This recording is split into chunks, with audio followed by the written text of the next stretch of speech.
Palmetto Carriage Works has been providing carriage rides to people of the Low Country and around the world for 40 years.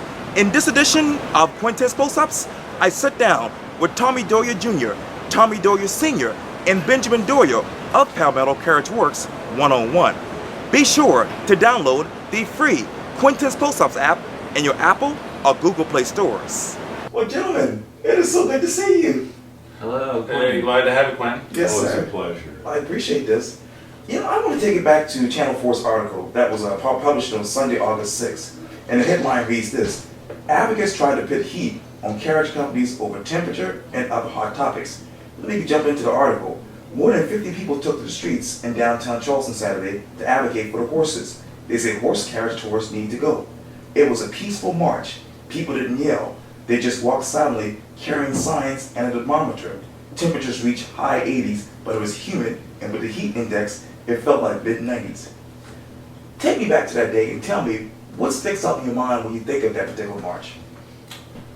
Well, for me, it was a beautiful day for a carriage tour.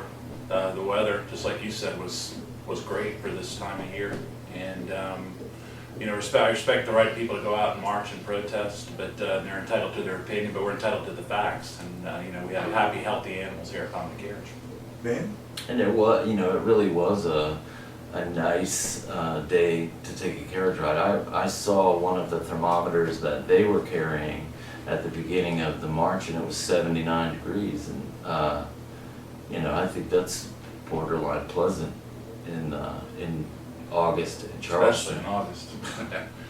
So, yeah, you know, I also respect their right to protest, but it, you know, weather-wise didn't line up with the message, the weather that day. Dad? You know, I think I too respect their right to protest, but I don't respect their right to corrupt the facts. And for them, this was their first rodeo, but it's not our first rodeo. I've been doing it over 40 years. Tommy's been doing it as long as I have been, almost as long. Tommy can go on and list the offices he's held nationally and locally in horse advocate operations. Ben has run the stables at Seabrook Island. We're well known in the horse community. We know what we're doing.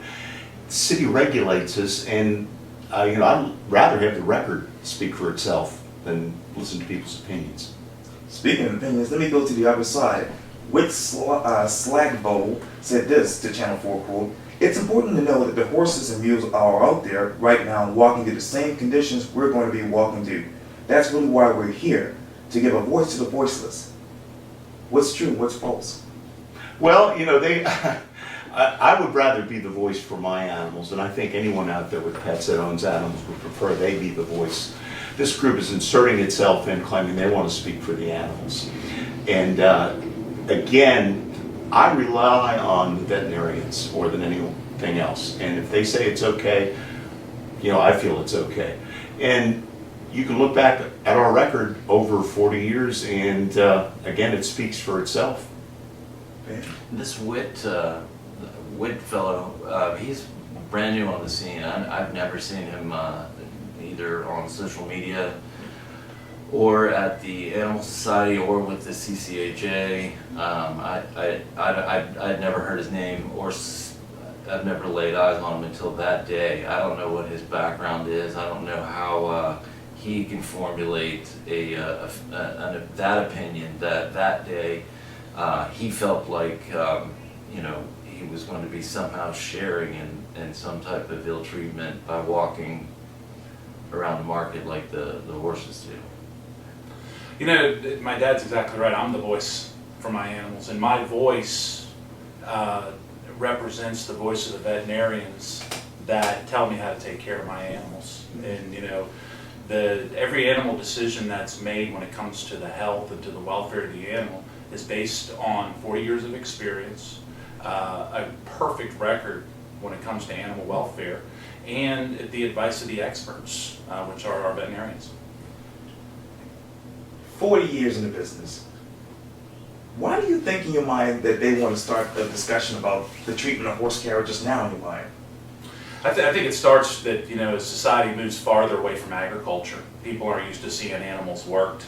You know, a lot of times the only interaction that kids today are gonna have with equine, with animals, is gonna be in a setting like we have right down here in the city.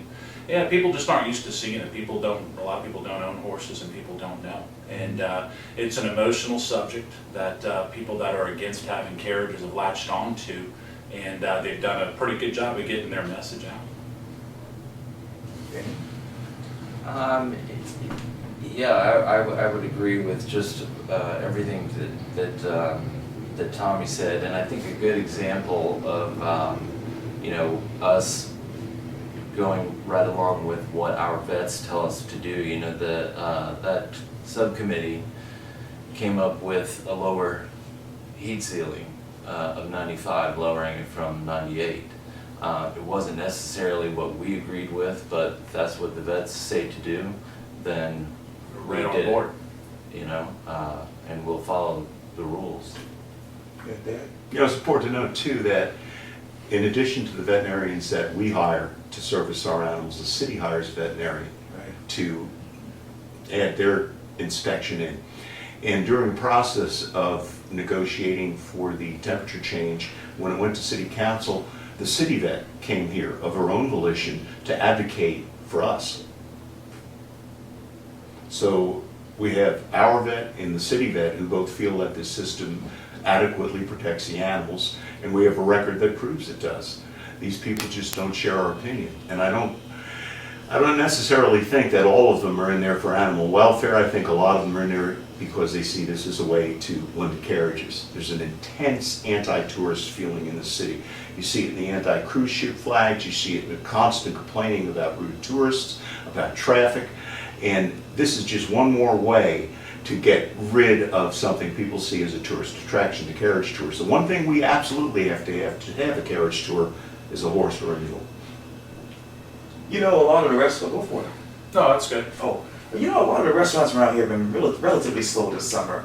And I know with you guys, you've had the constant backlash on social media, and people from afar have heard about this.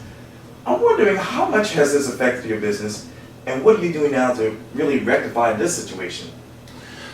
I think business has been down a little bit for us, but I really think you hit the nail on the head. I think it's across the board with the city. I just don't know. I don't know what changed, but it doesn't seem. We're not seeing the volumes of people that we've seen in past years. I don't know if Charleston's gotten too expensive for a lot of people that used to come here. The anti-tourist sentiment that the vibe that the city puts out a lot of times, that could be a bit of a turnoff. But we still had a great year. I would say that the down year, I would give credit to the animal rights or the animal detractors. I would give them zero credit for that. I think it's a downturn a little bit in the city for this summer. What is your definition of the Palmetto Carriage Works company right now? And what is your definition really of horses and mules? I would say that, I don't know how I would say the definition. They are employees just like our human employees, and we care for them just as they would be part of our group. Right. And that's I don't look at it any differently. I don't think than any normal compassionate person would, and I don't ask them to do anything that would put them in danger or put them at risk. And this affords us an ability to work and make money, which is so hard in the equine world, to actually make money with your animals and work alongside them, and get to experience that. Yeah, Quintin, I think that if you're looking for a definition of Palmetto and our employees and our animals, I'd say Palmetto is the perfect example of animals and people working together to benefit both. Everything needs a job, everything needs a purpose. And our employees have a job by coming here, and the animals that work for us have a purpose.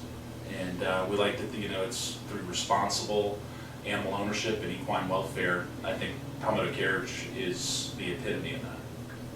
Let me take you back to a couple of months. Van Sturgeon, that happened on a weekday afternoon. He was coming back from a tour, and obviously that particular guy as well as the horse were spooked by an animal on the streets of Charleston. An extinct animal. Yes, And indeed. we thought. Right. Where does your mind go to when you think back to that? You know, it was a terrible situation. It was scary. I wasn't in town when it happened. Right. And, you know, I was thankful that Van, you know, a seasoned tour guide and a great carriage driver was driving. I was thankful that Yogi and Boo Boo were the animals that were pulling the carriage at that time. And, you know, I was most thankful that nobody was seriously injured. Van recovered and he was back at work within about 4 to 6 weeks. Right. And Yogi and Boo Boo were back at work in just a few days.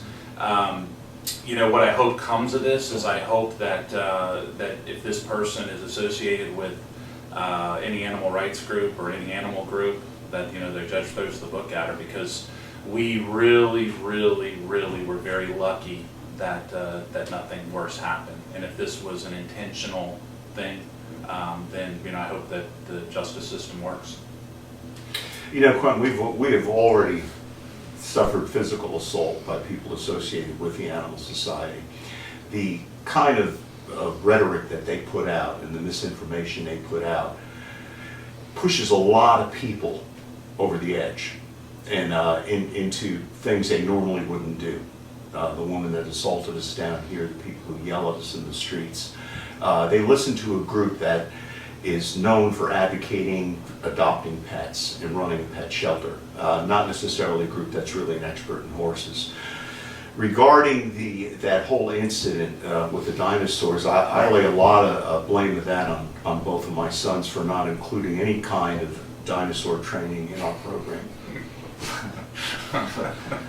Well, I look back at that, Quentin, as like probably the pinnacle of that climate that my dad was speaking about. That was like a time bomb that this fire had been stoked so much that it sort of blew to some extent. And I think from then to now, it's gotten better. You know, I think we're educating more people. We had a great turnout for our open house. You know, we're making a lot of positive, proactive moves right now in education.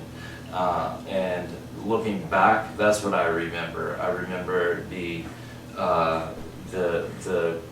Animal Society dumpster fire that had been created, and it was, you know, ready to go off because people had been, you know, had been prodded and had stoked that fire for so long.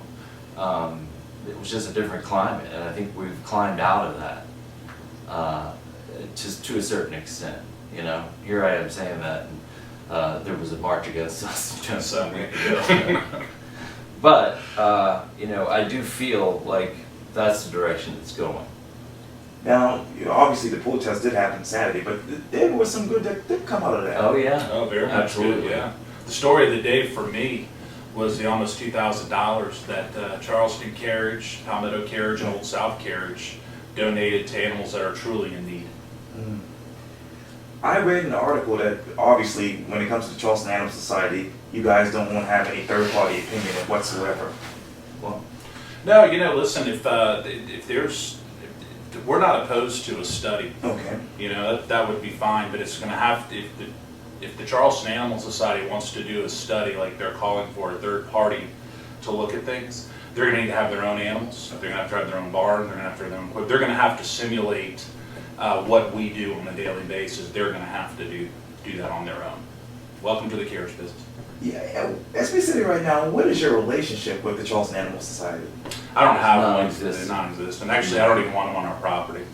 You know, they're just, you know, we've been, one of my employees was assaulted by one of their donors and one of their volunteers, and I don't know how far something like that might go. So for the safety of my animals and the safety of my employees, you know, I just prefer not even to have them on the property.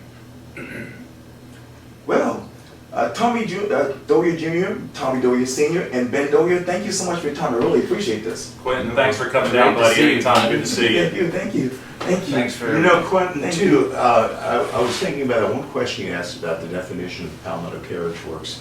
they may have to correct me a little bit, but I believe we're one of the biggest, if not the biggest, horse rescue operation in Charleston County. These animals that we use in this business are past the prime they're normally used for, Amish farms and such. And there's not a lot of places for animals that fall into this unwanted animal category to go. I can't tell you how many times that we get requests, oh, we've got this animal, can you please take him? Can you take this animal for us? People have an idea that there's just green pastures waiting everywhere. And if these animals weren't here, man, they'd be running out free in a pasture somewhere. Not so. It costs a lot of money to keep an animal. There are not enough people to keep these animals, and we have a serious population of unwanted horses. And we are probably the biggest caretaker of unwanted horses in the county. I would agree. Thank you. Quentin, thanks so much, buddy. Thank you, guys. Yes, sir. Yes. Great to see you. Yeah, you too.